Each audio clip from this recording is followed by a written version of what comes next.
Welcome. Good afternoon. Thank you for joining us for this very exciting 36th induction ceremony of the Maine Women's Hall of Fame. My name is Lynn Soucy, and I am a trustee of the BPW Maine Futurama Foundation. Thank you for joining us in person and virtually by live stream on this beautiful Maine day as winter transitions into spring. Thank you also for your contributions that support this event and the scholarships we award each year. Thanks to Danielle Paws, our harpist today, for her beautiful performance as we gathered for this program.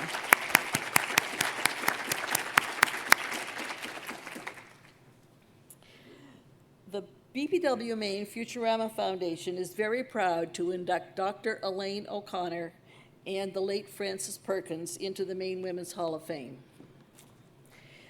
BPW Maine President, Futurama Foundation President Myra Shalhoub was unable to be here today. On her behalf, I would like to recognize the other trustees joining us and ask them to stand and be recognized at this time. Trustees?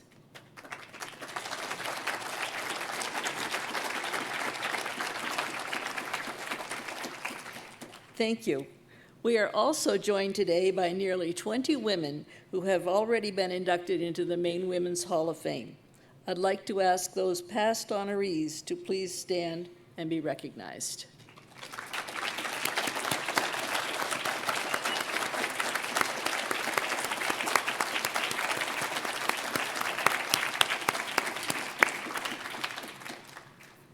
Thank you.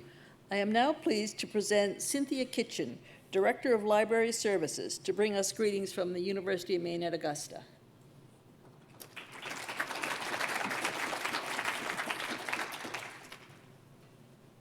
Good afternoon, everyone. It is an honor to welcome you on behalf of UMA Libraries to the UMA campus and home of the Maine Women's Hall of Fame collection. For more than 3 decades, this Hall of Fame has lifted up stories of courage, leadership, and service that continue to shape our communities. UMA is proud to be the home of the physical Hall of Fame display. Along one of the entrance walls in the Bennett D. Cates Library, we host a powerful visual timeline, the photographs and citations for every inductee. As you walk along that wall, you see the history of Maine told through the faces and words of these remarkable women. In addition to the portraits, the library cares for program materials and citations that help document the story of the Hall of Fame over time. We think of it as both a gallery and an archive. It is a place where students, faculty, staff, and community members can pause, read, and reflect on what leadership and advocacy look like in real lives. In my years as Director of Library Services, I've seen many people interact with this collection. Students come across it on a campus tour and suddenly slow down to read every plaque. Community members visit to specifically find their inductee, someone from their town or profession. Faculty bring classes to stand in front of the wall and connect these lives to what they are studying in class. Some people discover it by accident and then find themselves standing there much longer than they expected. We hear some recurring questions at the library desk. People ask how someone is chosen for the Hall of Fame or where they can find more about a particular woman's work. Sometimes they ask why they've never heard some of these names before, given how much they clearly did for the state of Maine. Those questions often turn into meaningful conversations about whose stories get preserved and celebrated. I hope visitors see that leadership in Maine has many faces and many paths, and that this is not just a display of individual accomplishments, but a collection of stories about persistence, community care, and long-term commitment. The Maine Women's Hall of Fame matters because it keeps those stories present in a public, everyday space and reminds us that progress for women in Maine was built by people who organized, advocated, taught, created, and led. The collection in Cates Library helps keep that history in view for everyone who comes through our doors. At the end of today's ceremony, I hope you will join us in Cates Library as we install the portraits of Dr. O'Connor and Frances Perkins in the Hall of Fame display. and take a few moments to view the wall, read the citations, and spend some time with the stories behind the names we are celebrating. Thank you for being here to honor these women and for helping to keep their legacies alive.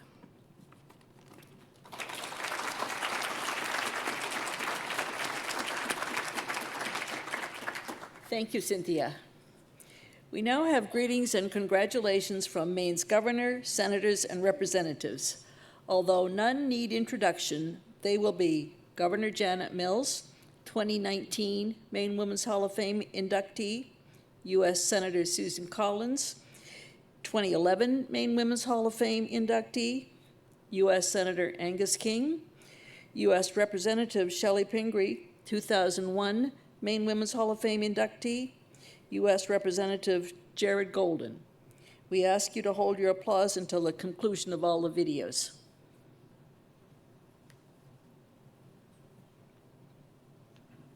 Hello. Today marks one of the last days of March, a month dedicated to women's history. 31 days, though, is not enough. Luckily for us, the Maine Women's Hall of Fame honors our heroines forever. The courageous women who broke barriers and built a fairer, better world for every woman and girl who came after them. Today, we induct two more titans who inspire us all to do what we can to preserve the rights of women and girls in Maine.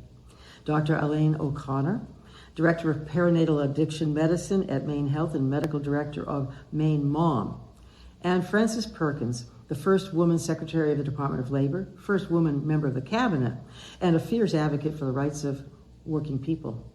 The 40-hour work week, a federal minimum wage, Social Security, unemployment insurance, workers' comp, all are due to her. The many landmark accomplishments that improved the lives of working people, those were led by Frances Perkins.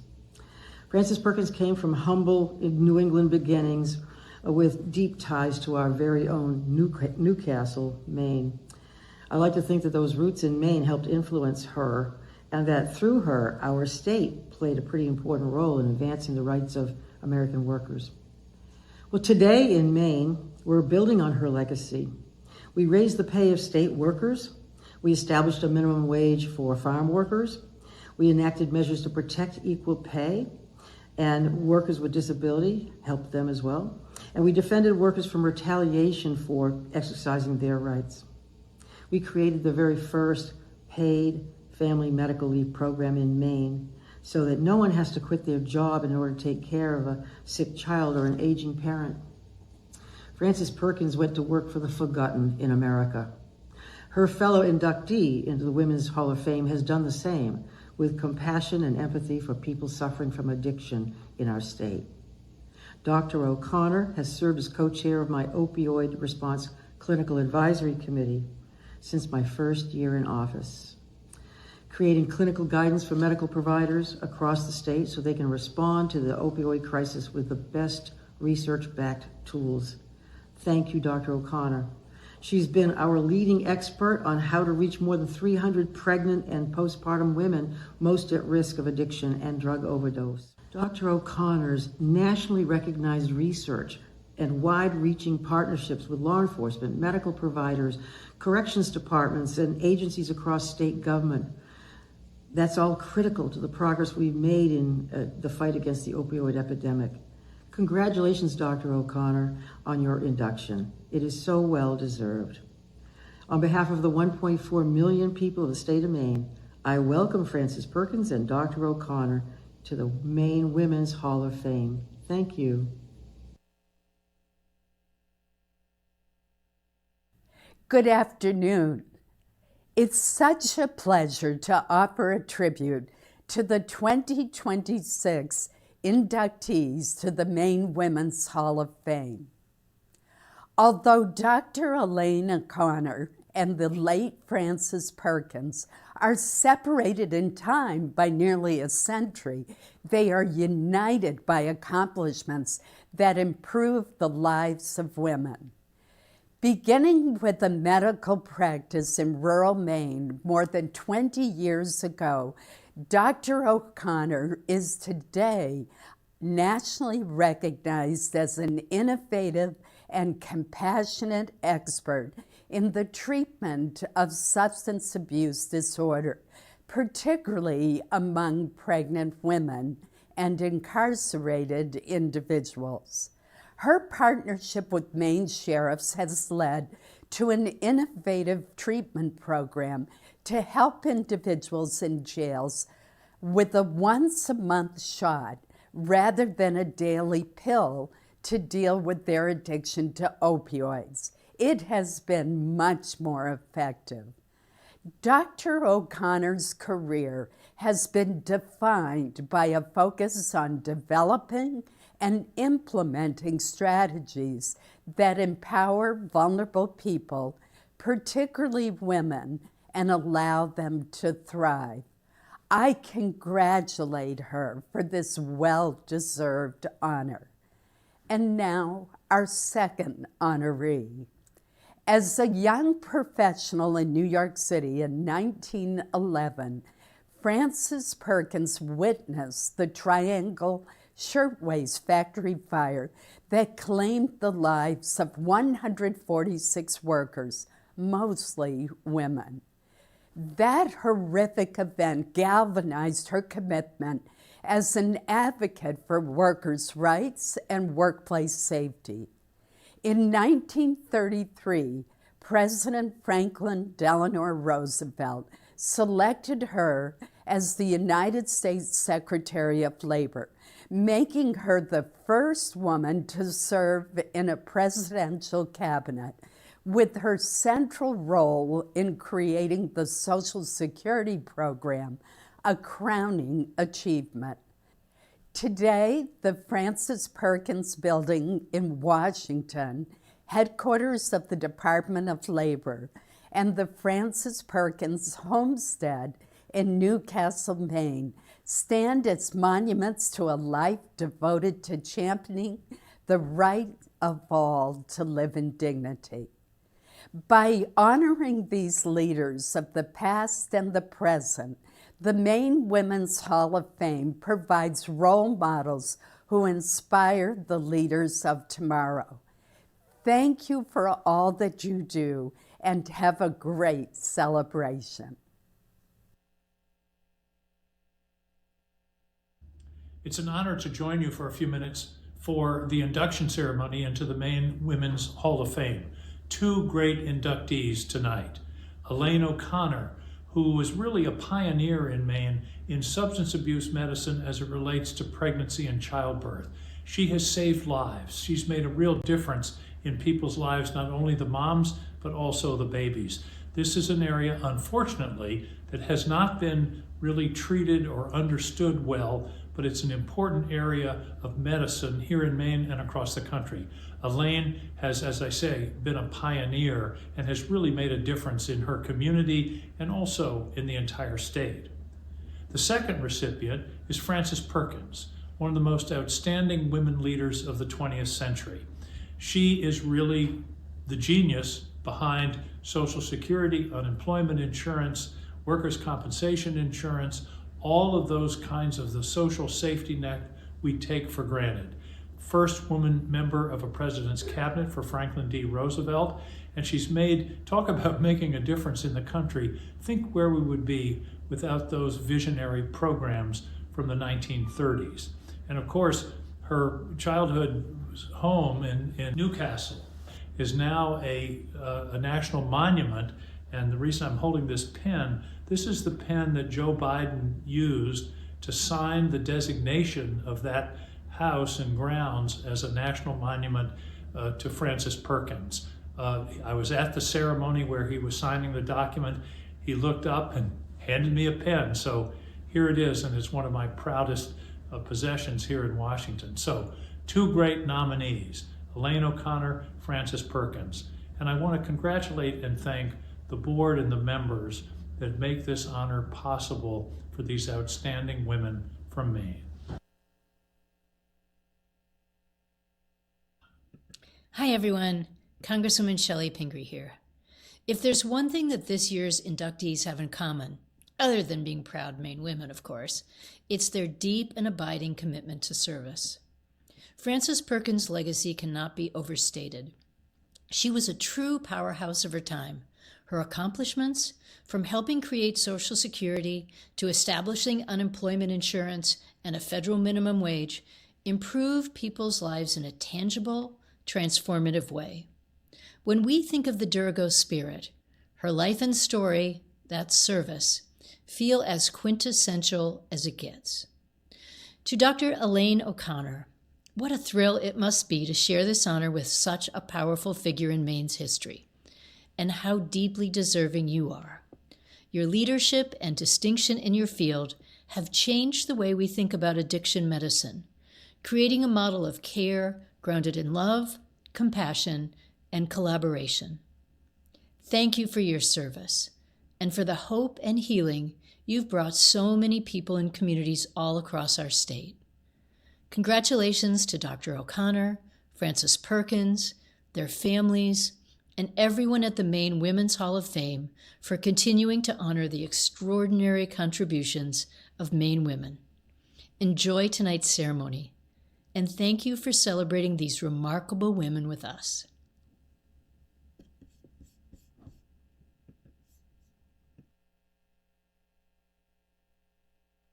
Today, I'm honored to recognize two women who have upheld Maine's long tradition of forging new paths, Dr. Alane O'Connor and Frances Perkins. Their induction is a testament to their innovation, advocacy, and determination. A leader in her field, Dr. O'Connor has advanced substance use treatment for over 20 years. Her work has not only saved lives, it's revolutionized the way we treat women who are struggling with addiction. Dr. O'Connor approaches her work with compassion and has inspired care providers across the country. Here in Maine, Frances Perkins needs no introduction. Her legacy as the first woman to serve in the cabinet as Secretary of Labor is well known, but that doesn't make her story any less remarkable.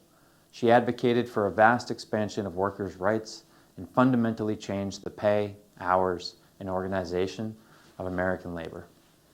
I want to thank the Women's Hall of Fame for organizing this event and for celebrating Maine women for over 30 years. To Dr. O'Connor, congratulations on this well-deserved accomplishment. And to the family of Frances Perkins, it's an honor to commemorate such an influential Mainer. Both of these women are trailblazers, and I'm certain that their work will continue to inspire future generations.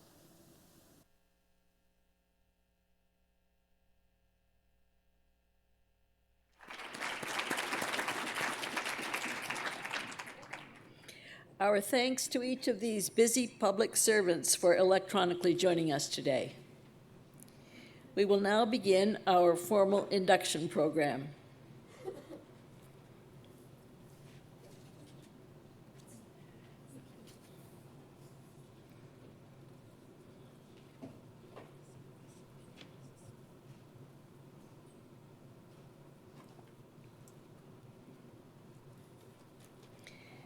The 2026 inductees into the Maine Women's Hall of Fame are Dr. Alane O'Connor, the state's leading expert on the care of pregnant and postpartum women with substance use disorders, and the late Frances Perkins, the first woman to serve in a presidential cabinet, a social worker, a public servant, and trailblazer who championed workers' rights.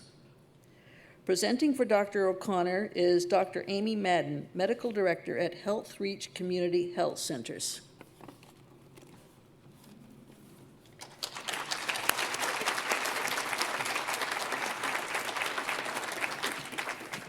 Wonderful. It's so nice to be here. What a treat and what an honor just to be up in front of you all to brag about my friend. So, good afternoon to family, friends, colleagues, other people who really admire the work that's done by remarkable women in our state. I'm Amy Madden. I'm originally from Scarborough. I now live in central Maine, where I am a family physician and geriatrician. I've been there for about 20 years, and I oversee a big network of health centers. But my reason for being here today is because I'm a huge fan of Dr. Alane O'Connor. And as I said, very proud to call her my friend. So we've heard a lot about Alane's accomplishments, but I'm going to review them again because they're so remarkable. So let me start by recognizing why Alane was meant to be in the Women's Hall of Fame with all these other remarkable women. As Dr. Dora Ann Mills and Gordon Smith described in their letters of recommendation, Alane's work as a researcher, clinician, and tireless advocate for heavily stigmatized populations has changed the way in which our state provides substance use disorder care. Because of Alane's leadership, Maine truly lives up to its motto of Dirigo in this field. As the director of the Maine Maternal Opioid Misuse Initiative, otherwise known as Maine Mom, Alane has led our communities in providing pregnant women and new moms with substance use disorder care that helps them improve their lives and the lives of their families. As the director of addiction medicine in 2 of our county jails, Alane has provided a model for jails across the nation to use injectable medicines that help people enter recovery while incarcerated, sustain that recovery while incarcerated, and then when they leave incarceration, to be at a reduced risk of relapse or overdose. Alane has created other collaborative models to bring compassionate and non-judgmental care directly to those in need. She's the medical director for Project Lifeline, a joint effort between Portland Fire Department and Maine Health that brings care to pregnant and postpartum women struggling with substance use disorder, many of whom are unhoused, and many of whom face layers of stigma and bias that make it difficult for them to otherwise access care. Alane has force multiplied her mission in caring for people with substance use disorder in her role as an educator. She teaches, she trains, and she inspires other clinicians to try to make change in the systems in which they work. She has trained residents at the Maine Dartmouth Family Medicine Residency, and now she trains learners as the director of perinatal addiction medicine at Maine Health. She has delivered innumerable educational presentations in Maine and nationally. On a state level, as you'd heard, she has co-chaired the state's opioid response clinical advisory committee, where we craft guidelines and policy recommendations so that the state can further approve its delivery of substance use disorder care. And this is all based on her very own published research that has strengthened the evidentiary basis upon which this care is developed. So, you may ask, how does she do this? Yeah, what drives her? So to answer this question, I gathered some perspectives from other folks that have known her and worked with her throughout her life. What arose as a very important theme, and something that certainly is one that I appreciate about Alane, is the remarkable combination of compassion and determination that has culminated in what Dr. Mills called a rare and powerful example of leadership rooted in humanity. So in terms of her determination, her childhood friend, Dr. Kendra Emery, remembers her as an impressive athlete from skiing at Kents Hill School in Colby College, and says that Alane's determination and adventurous spirit are contagious, including when she led them deep behind the Bigelow Range on fat bikes. A teacher from Kents Hill, Janet Crane, says she saw firsthand Alane's talent and determination when Alane, faced with the lack of a second-year AP Calculus class at Kents Hill, asked for a course to be created just for her. And her colleague, Dr. Andrea Troncalli, says, Alane will encounter a problem and have the confidence and bravery to move forward with finding a solution, even if it has not been considered before. More mortal individuals might be discouraged and see the way it couldn't work, but Alane has a vision and determination to figure out how to get it done. Alane's compassion needs no further definition. She lives it every day. But it is that compassion that has stirred many others to join her in this important work. Corey Miller, a clinician with whom I have the pleasure to work in my own organization, says, the compassion she showed working with a population of people that many folks choose to ignore is the reason that he's worked almost exclusively with people with substance use disorders over the past decade, and her mentorship and guidance have been invaluable.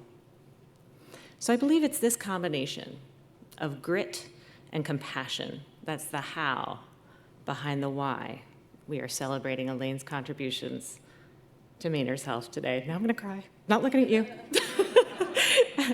As one colleague stated, Alane is a force of nature. No one else can do what Alane does. She does important and hard work, raising our awareness of our shared humanity, all the while making a phenomenal chocolate chip cookie. and being an exceptional mother, partner, daughter, and friend. Nope, we're not looking at each other. Thank you for the honor of speaking about Alane today.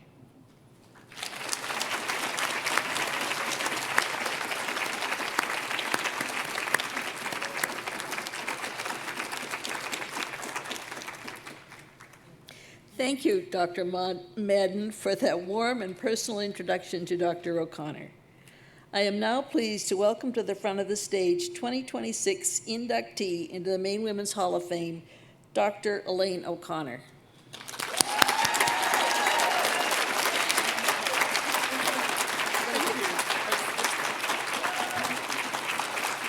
Should I take that down? No, Sorry. we're waiting for the applause to subside. Oh, okay.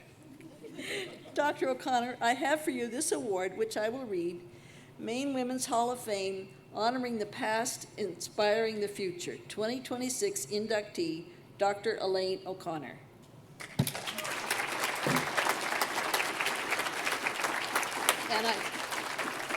And I have for you a pin designed for Maine Women's Hall of Fame inductees, which I will pass to you in order not to risk stabbing you. Thank you. Dr. O'Connor. I appreciate that. Thank you. I'll pass it on. Thank you so much.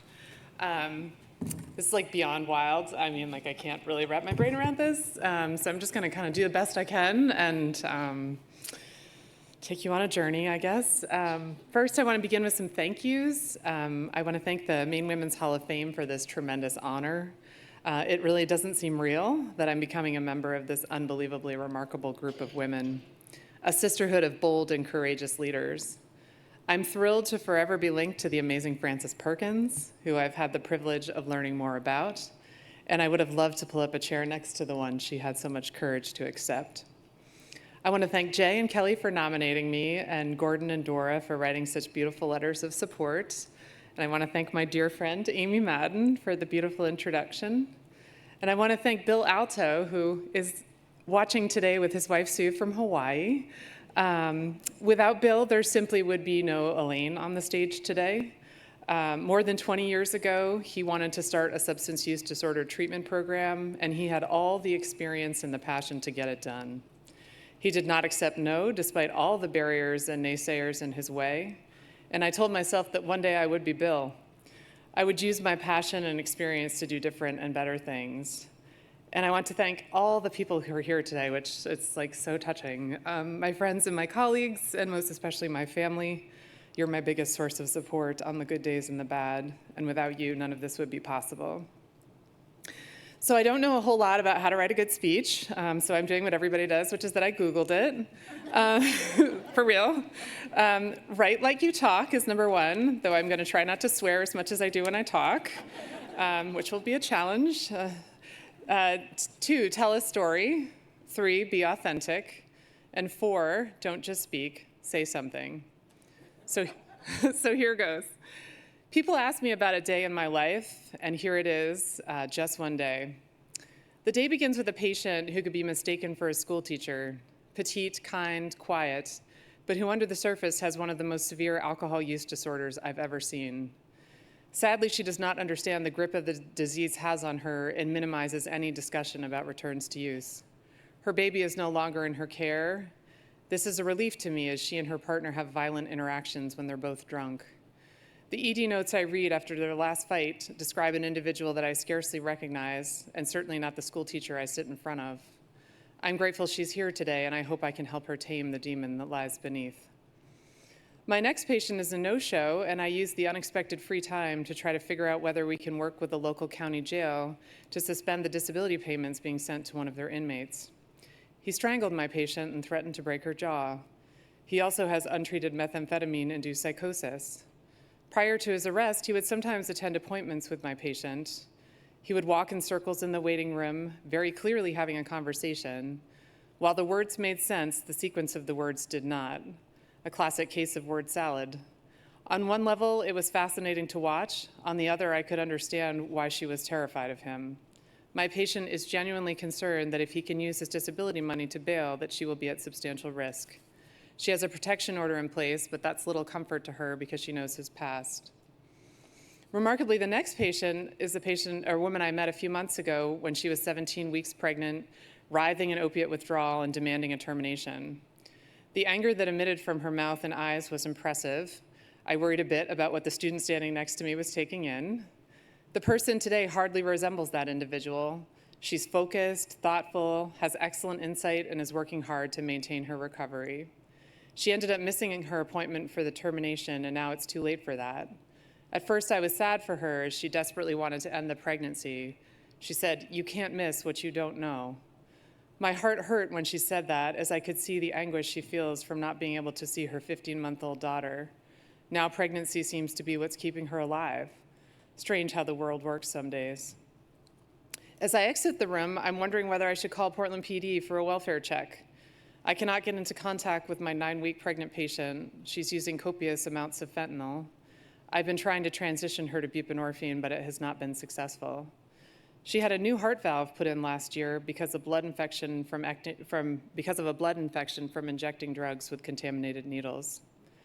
She had a follow-up with a specialist earlier this week, and I could read the doctor's disdain through the note. Sort of a why do I bother caring for this patient who's still doing drugs?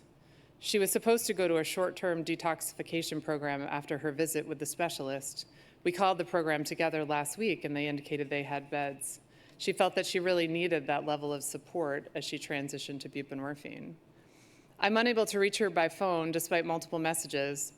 The detox facility holding the bed has been unable to reach her and calling her daily. Might she be dead on her couch at home? I had seen this before. I'm always wary of calling emergency contacts, but I decided to call her mother, offered up the excuse that I needed to confirm her phone number. This allowed me to casually ask when she had last spoken to the patient. "Oh, just a few minutes ago. She's doing her laundry." Well, no welfare check needed. If I could read the disdain in the doctor's note, there's no question that my patient felt it. The shame, the guilt, the feeling of worthlessness. We never heard from her again, and she died 2 months later. If you do not believe that stigma can kill, I can tell you definitively that it does. The afternoon's new pregnant patient is a bubbly 23-year-old who is excited to be in recovery and pregnant. She was released from jail about 5 months ago, had done 7 months for drug trafficking. Fentanyl and crack were her thing. Smoking intravenous, intranasal, started when she was 18. Had a rough childhood. Her parents were divorced, and she lived with her mother until her mother went to prison when my patient was in the 5th grade. It was foster care after that because there was no other family to care for her. The last patient of the day appears to be a no-show. That's concerning to me. I'm unable to reach her by phone, says that her number is no longer in service and there are no other numbers available. She had a miscarriage early in pregnancy, but she took it reasonably well because this one was not my fault. She blamed herself for her previous miscarriages when she had experienced opiate withdrawal, and this time she was in treatment. I'm relieved when my team tells me that she just called to say she would be late to her appointment. I chuckled to myself a bit that appointment times are really more of a suggestion than a requirement. When she and her boyfriend arrived, they were quickly ushered into a room because it was so late in the day. My nurse's face looked troubled, and given all that she has seen, this expression gets my attention. "There's something wrong with them," was all she offered. I stopped what I was doing and walked down the hallway to the exam room. When I entered, they both appeared distressed, and I could see that my patient had been crying. "What happened?" I asked. They said they had been driving down to her appointment and she needed to run a quick errand at a discount retailer. Her partner had stayed in the car. She returned to the vehicle to find her partner slumped over with a needle in his arm and blue. She fought to extract him from the car and called 911. She tried to do CPR while waiting for the ambulance, but stumbled through the steps. When the ambulance arrived, he was administered 4 doses of naloxone before he became coherent. He refused transport to the ED, got back in the car, and headed to my office. I could tell that he was unwell. The naloxone wears off much quicker than the fentanyl. I pleaded with him to go to the ED, but he wanted to leave. I sent him home with as much naloxone as he could carry and told my patient to hang in there and that we were there for her unconditionally. And this is all in only 1 day, and my team can attest to this. Not long ago, I had the most wonderful meal at a restaurant in the Old Port. I decided to walk it off after eating, and as my journey begins, I'm aware of the unhoused folks in the area. The folks slumped over, still breathing, but at the edge. The rhythmic sway of enough fentanyl to make the pain go away, but not enough to kill you. It's a dance. not one that I ever want to do myself, but I feel some sense of relief that they can escape from the despair, if even only for a moment. These are my people. I smile gently at each of the folks I see. I make eye contact. I see them. I can't take their pain away, but I can acknowledge their suffering. There's a young unhoused couple sitting on a raised section of brick. I stop near them, leaving enough space to honor their privacy and autonomy. I see a middle-aged couple walking toward us, and I put my head down. They walk closer to the unhoused couple sitting on the brick. They're within inches of them, but do not see them. They're pointing off at the islands in the distance, commenting on the birds. Notice them. While I'm not saying these words out loud, they're raging in my head. But they don't. When they're done commenting on how wonderful the night is, they move on. I look at the face of the woman sitting on the ground, and there's a shame that was not there before. I say nothing, but I'm sad. I'm sorry they did not notice you. You deserve to be seen. People ask me how I managed to convince the two most conservative sheriffs in the state to implement comprehensive substance use disorder treatment in their jails. You know who required no convincing? The sheriffs.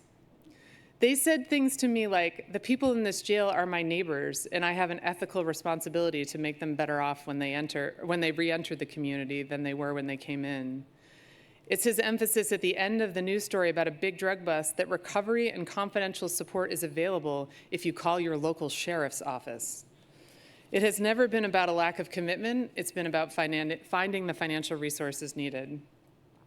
I was sitting on a call not long ago, nearly begging a doctor to place an order so that another medical provider could see my patient. I'm asking you to place an order. I'm not asking you to provide the care or even be kind to my patient, though you should be capable of doing that. And better yet, stop writing about how my patient is nodding off, giggling too much, or too sedated, so she must be doing drugs. Apparently, she's not exhibiting the appropriate level of sedation after delivering her baby by crash C-section. You know who would not be held to that nodding off standard? Me. A hospital is launching yet another anti-stigma campaign. I'm angry and tired of all these campaigns. You are medical providers. Get with the program, people. Be like a sheriff. Jails were never meant to be medical facilities, but that is exactly what they've become, and you're considerably more likely to be offered substance use disorder treatment in a jail than you are on an inpatient floor at a hospital. Let that sink in for a minute. There's a reason I've ridden my Peloton over 33,000 miles.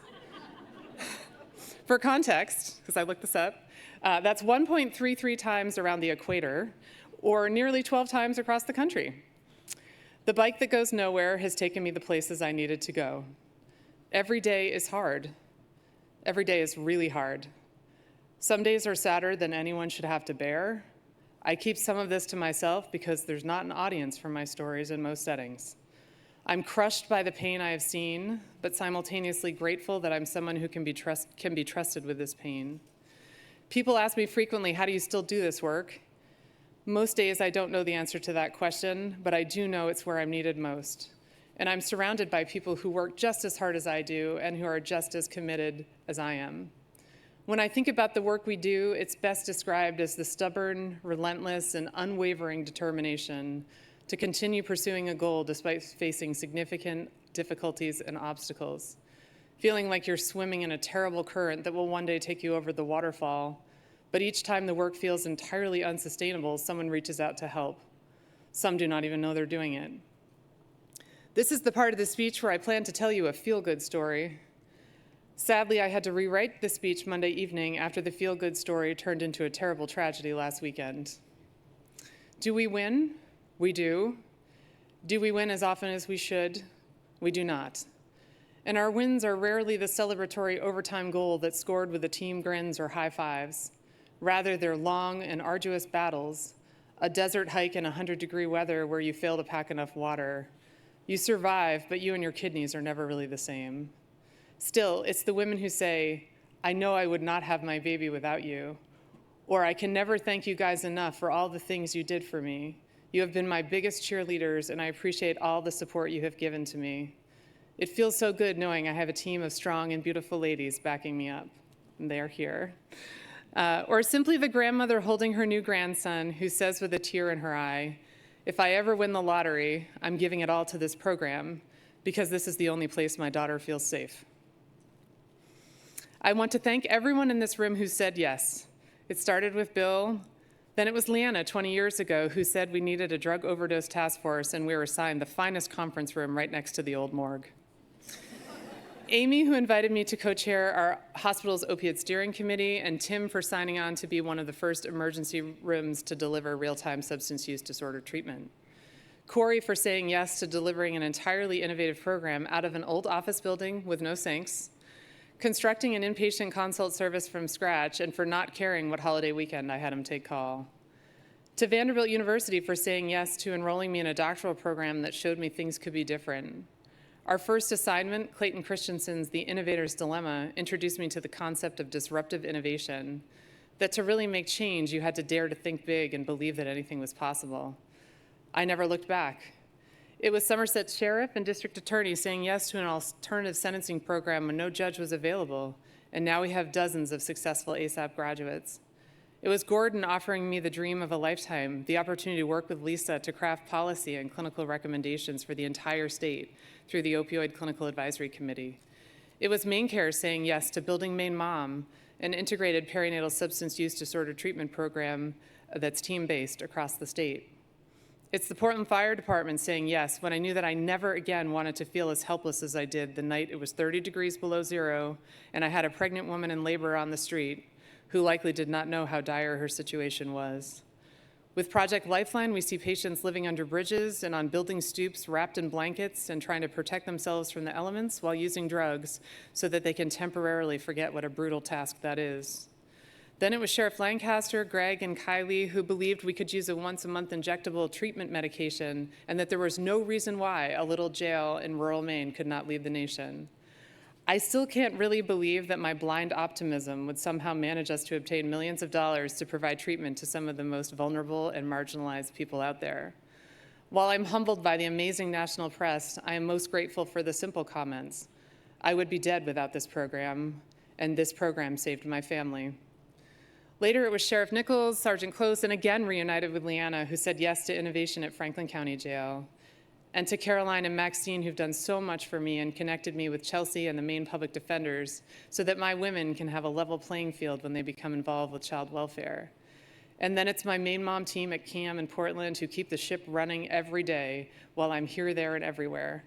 They work tirelessly serving deeply marginalized and traumatized women, and they do so with passion, grace, perseverance, and enthusiasm that is unmatched. Some are graduating with new degrees or returning to school to advance their education, but that is as it should be because they will change the world. Shortly after our jail program appeared on the front page of the New York Times, I sat in Sheriff Lancaster's office close to tears and simply said, "Thank you for not saying no." And he had the perfect response, which was, "Well, I didn't know I had a choice." Which also says something about what it's like to work with me. I possess a somewhat brash optimism, a reckless form of hope that persists despite skepticism and barriers, a proactive, shameless mindset that refuses to be deterred by fear, one that acts decisively to create a better future rather than passively waiting for it to happen. I'm most proud of the diversity of individuals in this room today. Healthcare leaders, elected officials, individuals who work for state, county, and city governments, law enforcement and correctional officers, firefighters, paramedics, public policy experts, partners in research, people in recovery, people who remind me that my work matters and who show up on the good days and the bad. In closing, I want to speak to the individuals with substance use disorder who are not here today, but who might be watching. This is where I'll cry. You deserve better than the cards that you were dealt. You deserve better than the adverse childhood experiences you had, better than having to trade your body for drugs, a place to sleep, or food to eat. Better than being forced to work as a drug mule. Better than people asking you how you could choose drugs over your baby. Better than being constantly marginalized and shamed by a society that doesn't seem to care. You deserve to be seen, and I'm asking you to keep fighting. We are here, and there is hope.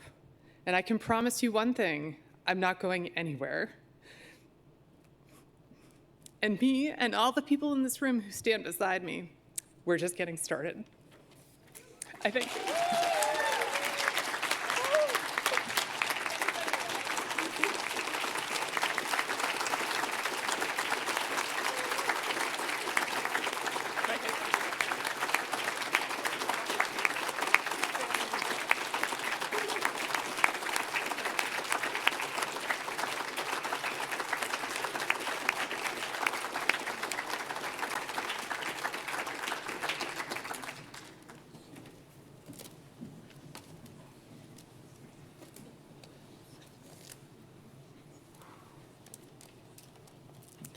Thank you very much, Dr.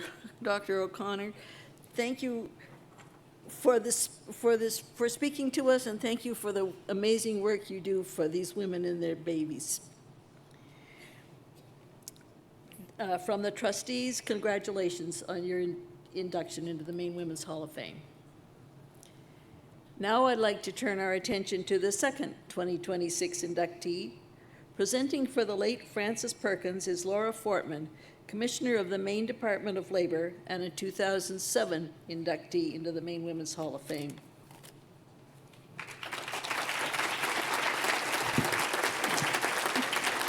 Thank you and good afternoon. And there is absolutely no way to follow that. No, there isn't. I mean, that is one of the most powerful presentations I've ever seen, and the work that you are doing is phenomenal. So it is an honor to be up here today presenting Frances Perkins along with you. So thank you so much, Dr. O'Connor.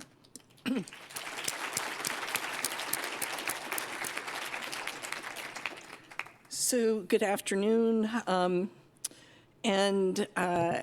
As I'm thinking about how do you follow that? There is no following that.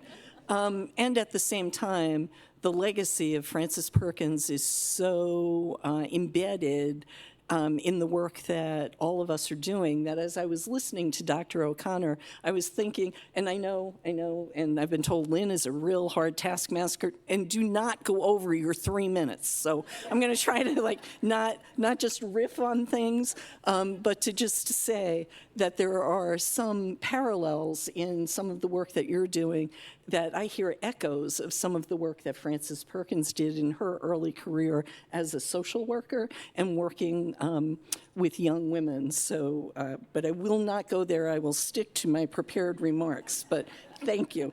I'd like to begin with a quote that has guided me for nearly 20 years in public service. Frances Perkins said, "The people are what matter to government, and a government should aim to give all the people under its jurisdiction the best possible life." That simple but profound idea has been my touchstone. When we think about Frances Perkins, as you've heard today from numerous presentations, we naturally think of her groundbreaking policy achievements, and they were nothing short of extraordinary.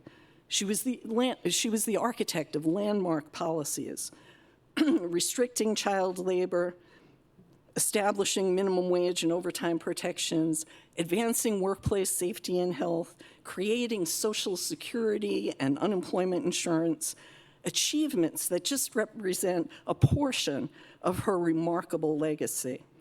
These were not minor reforms. They fundamentally reshaped the relationship between workers and government and laid the foundation for our modern social insurance system. But today I want to shift from that list of her accomplishments and reflect instead on the ways her legacy continues to resonate and inspire people across our state. I've had the privilege of serving as Maine's labor commissioner under two governors, both Governor John Baldacci and Janet Mills, and also as deputy administrator of the Wage and Hour Division at the U.S. Department of Labor under President Barack Obama. In each of those roles, I've tried to carry forward that spirit of Frances Perkins. And I was trying to see, how old are the people in this room here? I think most of you can remember that during Governor Baldacci's term, we had the Great Recession. Does that ring a bell? Some folks in here remember that. Now, at that time, we experienced the most significant economic crisis since the Great Depression. Paper mills were closing, unemployment was rising steadily, families were scared, businesses were struggling, the pressure on state labor agencies across the country was enormous. At the same time, something a little bit unusual was happening in New England. At that time, we had a number of women leading labor agencies across New England. In particular, New York, Massachusetts, and Maine, we all were being led by women commissioners or secretaries. As we worked nonstop to get desperately needed unemployment insurance benefits to thousands of residents, we searched for inspiration, guidance, and frankly, reassurance. And we, at that time, discovered Frances Perkins. And then we all promptly began arguing about which one of us could claim her. Massachusetts claimed her because she was born there and educated there. New York insisted she was clearly theirs. She had served as their labor commissioner, and her leadership following the Triangle Shirtwaist Factory fire had transformed workplace safety in America. And of course, I claimed her for Maine because of the formative time that she had spent at her family homestead in Newcastle and the place that she returned to again and again to renew and restore herself. And it was the place she ultimately chose for her final resting place, just down the road from what is now the Frances Perkins Homestead National Historic Landmark. And in truth, she belonged to all of us. But I like to think that Maine helped nurture the bedrock strength and steadfastness that defined her. During the Great Recession, we often asked ourselves the question, what would Frances do? And the answers to us were surprisingly clear. She would have the courage to say what needed to be said, even when it was unpopular. She would let the lived experiences of workers drive policy, not ideology. She would use data rigorously and unapologetically. She would be inclusive and bring people to the table. And most of all, she would act. And I think that we heard Dr. O'Connor say the same thing, must act. And all of us thought if Frances Perkins could design and stand up an unemployment compensation program during the Great Depression, when the nation had never attempted anything like that, surely we could innovate and deliver it effectively during the Great Recession. That perspective mattered. It gave us confidence, and it gave us backbone. A decade passed after the Great Recession, a decade of rebuilding, steady progress, and cautious optimism. And then when I returned to the Department of Labor, the economy had regained its footing. We were focused on supporting workers and communities in new ways. And then, and this really was not my fault, COVID-19 pandemic hit. And once again, everything was upended. It upended how people worked, learned, and supported their families. Once again, unemployment insurance became the backbone of a vital effort, keeping the economy afloat while giving people income for basic needs, allowing them to stay home, stay safe, and protect their health. Once again, state labor agencies were on the front line of an unprecedented crisis. But this time, more people in the labor movement and in public service knew Frances Perkins' story. Her example was no longer hidden history. Her work ethic, steady, pragmatic, worker-centered, and fearless in tackling any challenge, was familiar to many of us. That inspiration carried us through the pandemic and continues to guide us today. Her belief that government exists to serve people, to give them the best possible life, is not frozen in history. It is alive. It encouraged us to think boldly about modern social insurance. A powerful example here in Maine right now is our new paid family and medical leave program, which will begin paying benefits on May 1st. Yep, I hear, and that must be Desti from the women's lobby out there whooping it up because, again, this is an effort that has taken many, many years and many, many people to bring it to fruition. And May 1st, 2026, we will begin paying benefits. While this was not one of Frances Perkins' original programs, it is very much in the spirit of her work. It recognizes that workers are whole people, parents, caregivers, family members, and that economic security and dignity go hand in hand. That is her legacy. For me, Frances Perkins is not just a historical figure. She's a question I carry into difficult moments. Are we centering people? Are we being courageous? Are we building systems that give all people the best possible life? Being here today, celebrating women like Dr. O'Connor, who have shaped Maine's history, reminds me that her legacy is not behind us. It is in this room. It is in the work of each of you, and it is in the generations of women who will continue to lead with courage, compassion, and conviction. Thank you for honoring her, and thank you for carrying her spirit forward.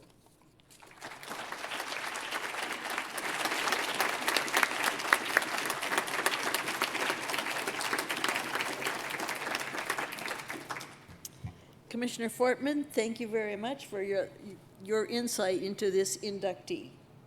I am now pleased to welcome to the front of the stage Amanda Hatch, Executive Director at the Francis Perkins Center, to accept the award and pin on behalf of the late Francis Perkins and to offer remarks for us. Thank you, Amanda.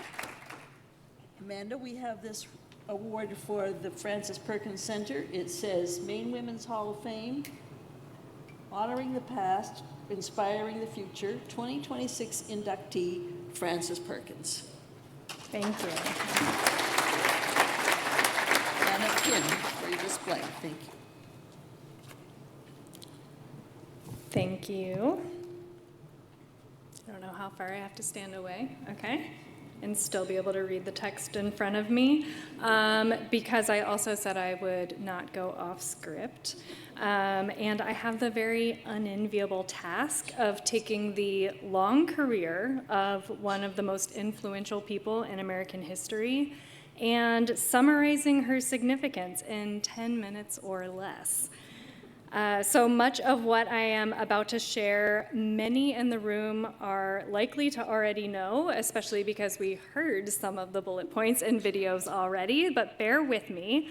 This is intentional, why I am not giving a beautiful speech. I did not Google that, but more of a lecture, because even if we do know some of the facts about Francis Perkins, we also know that Francis Perkins, like many women, has been excluded from the history books. So as executive director of the nonprofit established in her name and honor, I will take any opportunity to reshare and recommit to the public memory the amazing accomplishments and enduring significance of this American icon. Francis Perkins, as you well know, is perhaps best known as the first woman to serve in a U.S. presidential cabinet, appointed Secretary of Labor by Franklin Delano Roosevelt in 1933. She was the architect of many of the New Deal programs that protected workers, helped the country recover from the Great Depression, and created the modern middle class. Some of those policies like Social Security, unemployment and workers' compensation insurances, minimum wages, maximum work hours, bans on child labor, health and safety reforms, and so much more. But her story did not begin in Washington, D.C., which is why she is rightfully being recognized in Maine today. And thank you, Commissioner Fortman, for fighting the other states to claim Francis Perkins here in the state of Maine. The Perkins family first settled in Newcastle in the mid-1700s. The iconic 1837 brick house that you can visit today is the remaining centerpiece of the family's property along the banks of the Damariscotta River. Fanny Coralie Perkins, she would later change her name to Frances, but she was born Fanny, which I will talk about in a moment. She was born and raised actually in Massachusetts, but returned to Maine each childhood summer to spend time with her grandmother, Cynthia Otis Perkins, whom she said was the most influential person in her life. The picturesque 57-acre family homestead remained a place of respite and reflection throughout Perkins's busy career in later years. She inherited the property in 1927, owned it until her death in 1965, and was buried alongside her husband in a nearby cemetery. Members of the Perkins family continued to live in the brick house until our nonprofit, the Frances Perkins Center, purchased it from her grandson and one of our founding board members, the late Tomlin Perkins Coggeshall, in 2020. In 2014, the Frances Perkins Homestead was designated a National Historic Landmark, and in 2024, the Frances Perkins National Monument. But more on that later. I will interject here, even though I promise not to go off script, that the video of Senator King really made me laugh because that pen, in many of the photos I have from also being in that room that day, he is holding the pen as if it is his Oscar, as if he were awarded. So it was not just a prop for that video. That pen was clearly very important to him, and he was so excited and so proud of the state of Maine on that day when President Biden designated the national monument. But before we get there, we need to understand how Fanny became Frances and Frances became Madam Secretary. When Fanny Perkins graduated from Mount Holyoke College in 1902, her parents, like many at the time, intended that she live at home and take a teaching position or perhaps find work with the church until a suitable marriage prospect appeared. Fanny had other ideas. Ultimately, she left her parents' home in Worcester for a teaching position at Ferry Hall, an elite school for girls in Illinois. Further demonstrating her independence, she changed her name and her religious affiliation, somewhat scandalous at the time, from the Congregational Church of her forebears. So in June 1905, she was confirmed in the Episcopal faith as Frances Perkins. Frances later studied sociology and economics at the University of Pennsylvania's Wharton School and eventually made her way to New York City, where she received a master's degree at Columbia University and lobbied for worker protection laws with the New York Consumers League. As we've heard today, in 1911, she witnessed the horrific Triangle Shirtwaist Factory fire that killed 146 people, later proclaiming that the day the New Deal was born. After the fire, she played a crucial role in investigating similar tragedies and recommending new state fire safety practices that would set the precedent for standards across the country. Frances Perkins rose in New York state politics during the 1910s and 20s, working closely with Governor Al Smith and later serving as the inaugural New York State Industrial Commissioner for Franklin Delano Roosevelt during his tenure at that time as governor. We haven't even left in New York at this point. In 1933, FDR asked Perkins to join his presidential cabinet as Secretary of Labor, and she remained in this role until 1945. That's what we've heard a lot about already today. Later, Perkins wrote a best-selling biography of FDR, was appointed to the United States Civil Service Commission, and lectured at Cornell University's School of Industrial Relations. Perkins' vast professional achievements were, of course, accomplished alongside her personal responsibilities as a mother, a wife, daughter, sister, grandmother, caregiver, parishioner, community member, and beloved friend to many. Many of the programs and laws Perkins championed continue to impact the lives of millions today, including 1/4 of Mainers who receive Social Security benefits, more than half of whom are women. Women were and remain disproportionately affected by adverse economic conditions and lower-paying jobs throughout their lives, making protections such as minimum wages and maximum work hours vital for equitable economic security. Yet her impact on American women runs even deeper than these direct financial implications. Frances Perkins also knowingly paved the way for other women in politics and public service. She strategically navigated the male-dominated government at every step of her career, even before women could cast their votes in federal elections. Of her decision to become Secretary of Labor, she later reflected, and this is a quote where she can actually speak to you today. She later reflected, quote, "The door might not be open to a woman again for a long, long time, and I had a kind of duty to other women to walk in and sit down on the chair that was offered, and so establish the right of others long hence and far distant in geography to sit in the high seats." So as I mentioned earlier, her family's homestead in Newcastle was designated a national monument in December 2024 by then President Biden. The proclamation to establish the Frances Perkins National Monument says, "Few Americans have had a deeper influence in shaping labor and social policy in the United States than Frances Perkins." I personally could not agree more. And at the risk of sounding cliche, I find inspiration from Frances Perkins each and every day in both my professional and personal life.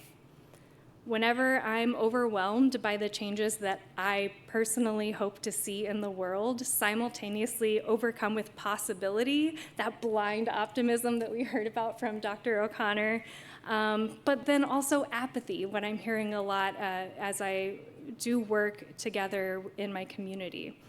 I find myself looking to Frances for inspiration. Perkins's vision that a government should aim to give all the people under its jurisdiction the best possible life may sound idealistic to some and outright impossible to others right now.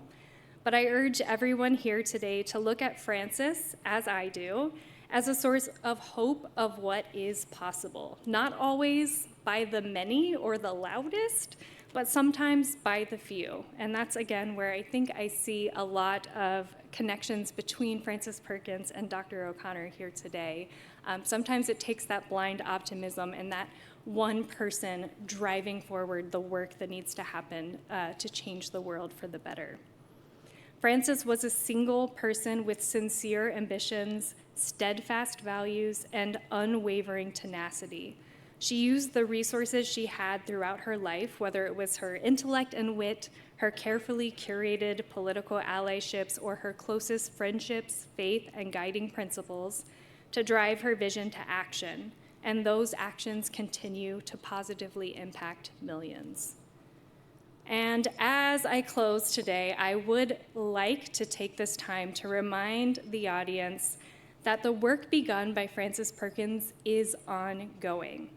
She herself said, quote, "There is much to be done. I am not going to be doing it. It is up to you to contribute some small part to a program of human betterment for all time." So whether we are protecting the policies she championed or critically reassessing their sustainability and inclusion of all people, Frances herself knew and intended that others would carry this legacy forward. While this induction into the Maine Women's Hall of Fame is a fitting recognition of her enduring legacy and deep ties to the state of Maine, I like to think of it as the perfect end of a chapter on Frances Perkins in a much longer book about women changing the world for the better. The Frances Perkins Center is committed to sharing Frances Perkins's chapter in this history while also inspiring the next generations of leaders to use her as a blueprint for future progress. So my sincerest thanks to Frances Perkins, and congratulations on her well-deserved induction into the Maine Women's Hall of Fame. Thank you.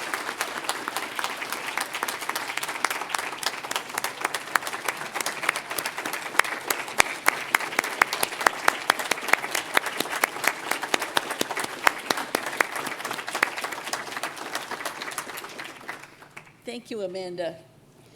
As the Maine Women's Hall of Fame continues into its 37th year, there is no shortage of strong Maine women who should be inducted.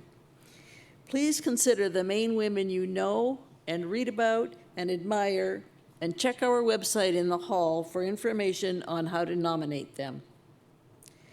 Thank you to all who have joined us today for this program, and to those who have donated in honor or in memory of family and friends.